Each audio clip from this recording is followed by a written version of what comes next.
Nagbisi sila papahita katropang Jo. So wala lang nila ginauna katropang Jo nga adunay apektado. Ha?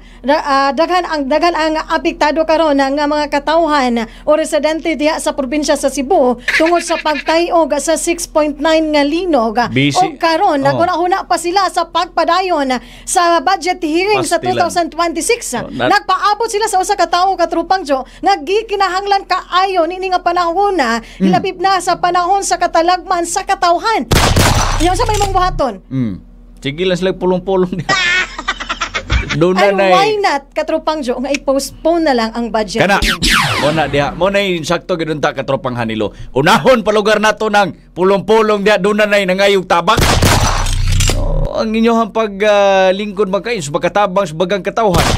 Kunya, karon, sige una pa nyo na pag nagtapok na hisgot budget hearing. Yan karon gipaabot pa nila katropang Jo.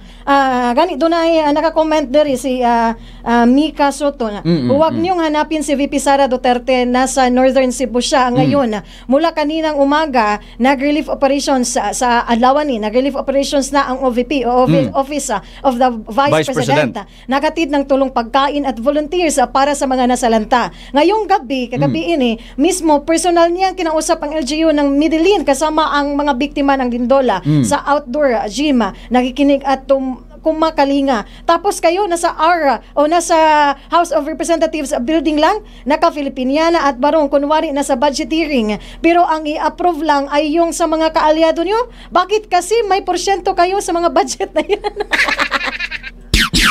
Sigurohon pa ninyo na nga tuan ay nakabarong humot kayo katropang perting humuta samtang ang mga kaigsuunan dito Cebu uban.